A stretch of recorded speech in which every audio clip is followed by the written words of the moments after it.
एक नेता बनाओगे तो 5 साल काम देगा, लेकिन एक सामाजिक कार्यकर्ता बनाओगे तो जिंदगी भर समाज के लिए काम करे। खून बेच रहे हैं साला। जिस क्षेत्र में सबसे ज्यादा कुपोषण है वहां ब्लड बैंक लगता है, रक्तदान शिविर। बाद में पता चलता है कि सब 800 रुपए में खून बेचते हैं और बेचारे राशन लाते हैं। डॉक्टर बोलता है खाना खाएगा तो खून बनेगा, लेकिन सरकार आदिवासियों को बोल रही है कि खून देगा तो खाना मिलेगा। पहला नंबर आदिवासी 11 रुपए 40 पैसे, 13 रुपए 60 पैसे दलित दूसरा नंबर, और 15 रुपए 70 पैसे जो है वो ओबीसी आदमी कमाता है, और उतने ही मुस्लिम ही कमाता है। रोज की इनकम बता रहा हूं मैं, एक सर्वे है उसके हिसाब से। 10 रुपए में कैडबरी की चॉकलेट नहीं आती, रोटी कैसे लाएगा वो? कैसे जिएगा वो? जंगल से गोंद नहीं लाएगा, जंगल से महुआ नहीं लाएगा, तेंदू नहीं लाएगा तो जिंदा रह सकता है क्या वो? और अब तो तुम्हारे जंगल में भी कब्जा हो गया है। लेकिन सच्चाई यह है, इनकी प्लानिंग है। पहले आदिवासियों को मूल निवासी बोलते थे, फिर आदिवासी बोलते थे, अब वनवासी बोल रहे हैं, 5 साल बाद स्वर्गवासी बोल रहे हैं। दलित अलग है, आदिवासी अलग, एक ही डीएनए के लोग हैं, एक ही डीएनए के लोग हैं। ओबीसी किसको मानते? महादेव को मानते हैं, आदिवासी भी मानता है, सब वंशज मानते हैं महादेव को। महादेव के क्या हाल कर दिए? जब हमारे लोग खुलेआम तरीके से ओबीसी रहे या दलित रहे या आदिवासी रहे, महादेव को महादेव बोलता है, देवों का देव महादेव। लेकिन जैसे ब्राह्मणों के चुंगल में शिव फंस गया तो ब्रह्मा विष्णु महेश बना दिए उसको।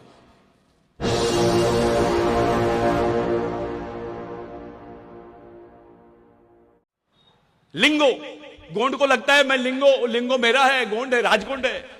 प्रधान बोलता हीरा सुक्का मेरा है। अबे जब लिंगो और हीरा सुक्का था तब कोई गोंड और प्रधान नहीं थे, तब तुमको असुर बोलते थे, कोया बोलते थे, कोरकू बोलते थे, दस्यु बोलते थे तुमको। तब कहां से गोंड और प्रधान आ गए? सबसे दुनिया के आदिवासी, भारत के आदिवासियों में सबसे बेवकूफ आदिवासी यानी गोंड और प्रधान। इनके झगड़े के वजह से समाज के ये हाल हुए हैं। अपने आदमी को नहीं पहचानते।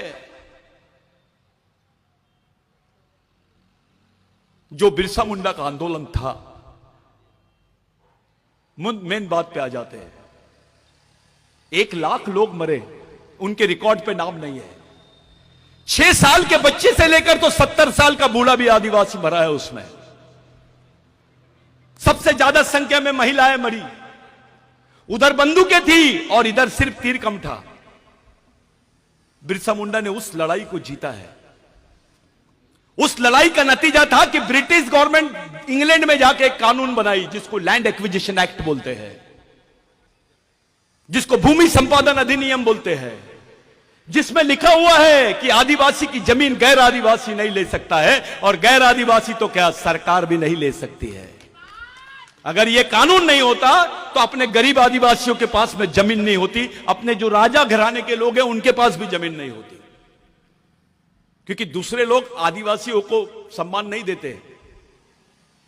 मैं बोलूंगा ये आदिवासी डॉक्टर है, ये आदिवासी इंजीनियर है, ये भाग्यश्री ताई हमारी आदिवासी रॉयल फैमिली से आती है, अपना ही आदमी उसको सम्मान देता है, दूसरे लोग नहीं देते।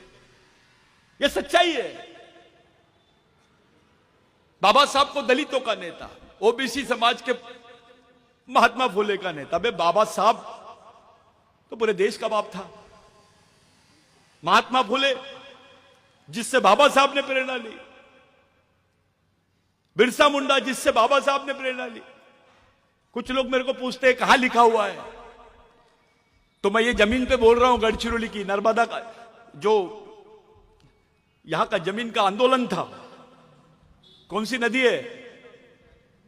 गोदावरी नदी का जो आंदोलन था, उसमें डॉक्टर बाबा साहब अंबेडकर ने बोला कि मैं आदिवासियों के आंदोलन को और उनको चलाने वाले जो महापुरुष है उनको अपने आंदोलन का गुरु मानता हूं।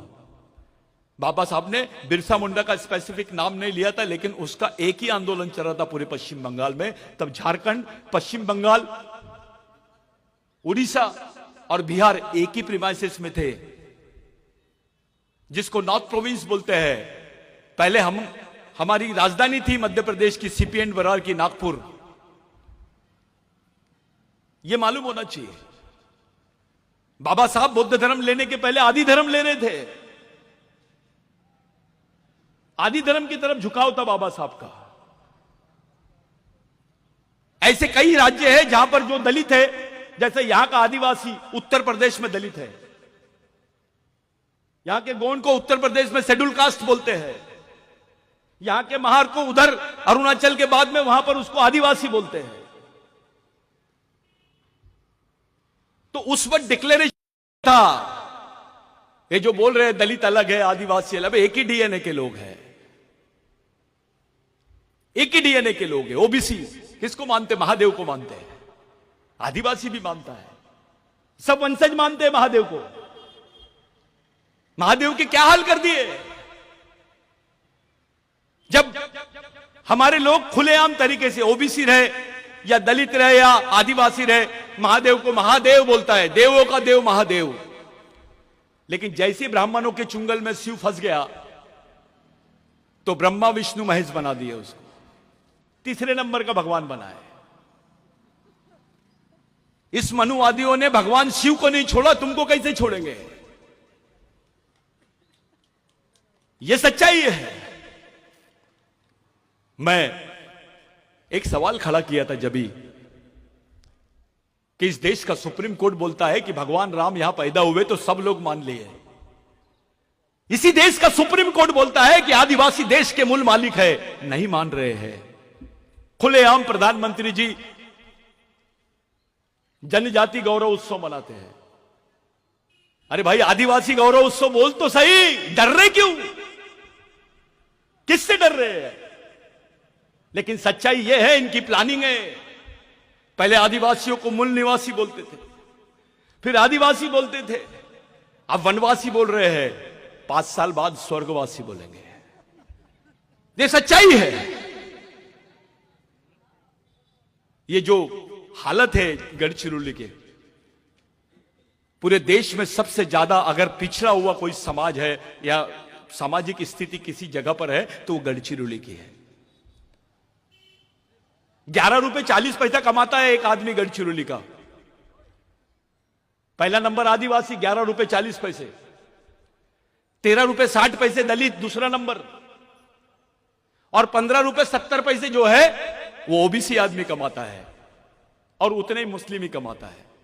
रोज की इनकम बता रहा हूं मैं, एक सर्वे है उसके हिसाब से। 10 रुपए में कैडबरी की चॉकलेट नहीं आती, रोटी कैसे लाएगा वो? कैसे जिएगा वो? जंगल से गोंद नहीं लाएगा, जंगल से महुआ नहीं लाएगा, तेंदू नहीं लाएगा, तो जिंदा रह सकता है क्या वो? और अब तो तुम्हारे जंगल में भी कब्जा हो गया है। अब जंगलों में घुसने की परमिशन नहीं है आदिवासियों को। कानून बना रहे हैं कि एक भी आदिवासी दिखा कुराड लेके तुम मार दो गोली। कैसे करोगे? अभी 2022 में गवर्नमेंट ने फॉरेस्ट एक्ट का एक अमेंडमेंट करी। ये नए बच्चे हैं, इनके दिमाग में आ रहा है आरक्षण का कैसा, क्या नौकरी वोकरी मिलेंगी कि नहीं। आरक्षण बंद हो जाएगा दलितों का, आदिवासियों का, ओबीसी का। अगर आरक्षण खत्म हो गया, अगली लड़ाई कौन सी लड़ेंगे ये बताओ मेरे को। कौन सी लड़ाई लड़ेंगे तुम आरक्षण खत्म होने के बाद? क्या करेगा दलित बताओ? कुछ सोच रहे हैं? ओबीसी कुछ सोच रहा है? ओबीसी की तो ऐसे हाल कर दिए कि खाना उगाता है वो, जोतता है, किसान है, और आत्महत्या कर रहा है वो। जो दूसरों को खाना खिलाता है उसको आत्महत्या करना पड़ रहा है। दलित को गांव से भगा भगा के मार रहे हैं। महाराष्ट्र में थोड़ी ठीक है, देश में घूमो। और आदिवासियों को तो डायरेक्ट नक्सलवादी बोलो और मारना शुरू कर दो। शहर में ज्यादा चिल्ला रहा क्या, अर्बन नक्सलवादी बोल दो उसको। अरे आमदार को छोड़ रहे नहीं है, डॉक्टर को नहीं छोड़ रहे, इंजीनियर को नहीं छोड़ रहे। तुम्हारी जनरेशन कैसी रहेंगी यहां पर सुरक्षित, उस पे बात करो। अगर तुम्हारा खासदार नहीं बोल पा रहा इसका मतलब उसको डर है। किसका है? कौन है जो उसको बोलने नहीं दे रहा है? तुम्हारी बात नहीं रख पा रहे तुम, खुले तरीके से अपने आदमी से मिल भी नहीं सकते हम।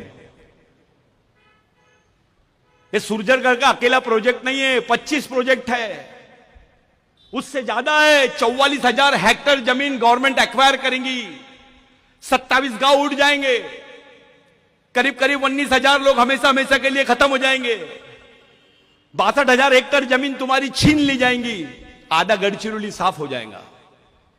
उसके 2-3 साल 4 साल बाद शहर एरिया में प्लान बनेगा, और जो शहर में गढ़चिरौली में रह रहे हैं, अच्छा सूट पहन रहे हैं, वो वेटिंग लिस्ट में है। कहां रह रहे हो तुम? कौन सी जगह पे रह रहे हो? वहां के हालात क्या है? कोई पूछता है? खुल के बात नहीं कर पाते, पत्रकार खुल के लिखता नहीं है, टीवी खुल के बताती नहीं है, ना तुम्हारे पास मीडिया है। सोशल मीडिया पे ज्यादा बात किए तो कोई भी एक लड़के ने गलती कर दिया तो उसको, एक लड़की को अभी कुछ दिन पहले अंदर कर दिया उसको, सोशल मीडिया पे उसको चिढ़ाई, उसने कुछ डाल दी, सामने वाले ने एफआईआर कर दिया। तुम्हारे मोबाइल ब्लॉक कर देते हैं। तुम्हारे बच्चे पढ़े लिखे रहेंगे, वो जाएंगे कहां? कौन सोचेगा? अगर सरकार तुम्हारे बारे में सोच रही नहीं है तो समाज के लोगों का फर्ज है कि उसके बारे में सोचे। लेकिन यहां तो समाज नाम की चीज ही खत्म हो गई है, सिर्फ संगठन नाम की चीज है, पार्टी नाम की चीज है। कभी बैठ के सोचे क्या कि हमारे बच्चों का क्या होगा, अपनी आने वाली जनरेशन का क्या होगा? चलो यहां पे जितने आदिवासी है उसमें से एक जन खड़ा होकर बताओ, अगर आरक्षण खत्म हो गया, तुम्हारे जमीन के अधिकार खत्म हो गए, तुमको आदिवासी नहीं है ऐसा डिक्लेयर कर दिए, उसके बाद तुम जिंदा कैसे रहोगे और कौन सी लड़ाई लड़ोगे? लाओ, किसी को भी लाओ, कोई पंडित को लाओ, पीएचडी करने वाले को लाओ, किसको भी लाओ, मेरे को समझा के जाए वो।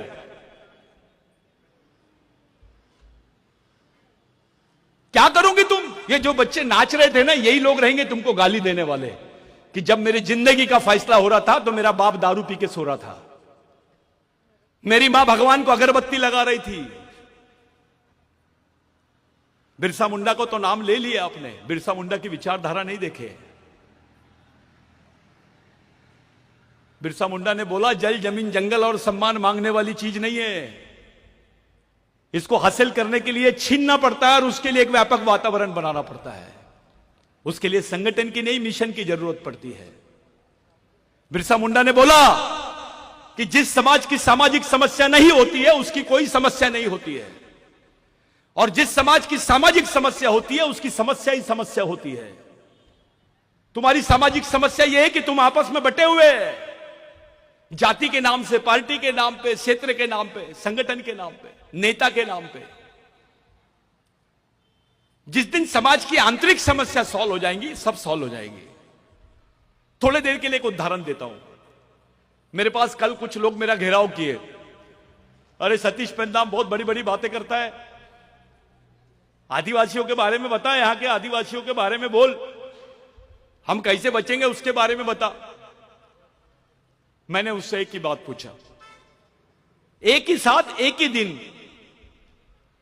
पूरे गढ़चिरौली जिलों पर, तहसील पर पूरे हजारों की संख्या में आदिवासी रहेंगे और आदिवासियों की समस्या के बारे में बात करेंगे। एक ही दिन में पूरी गढ़चिरौली पे एक भी जन अपने घर में नहीं रहेगा, सब सड़क पे आ जाएंगे। कहां भागेगा कलेक्टर?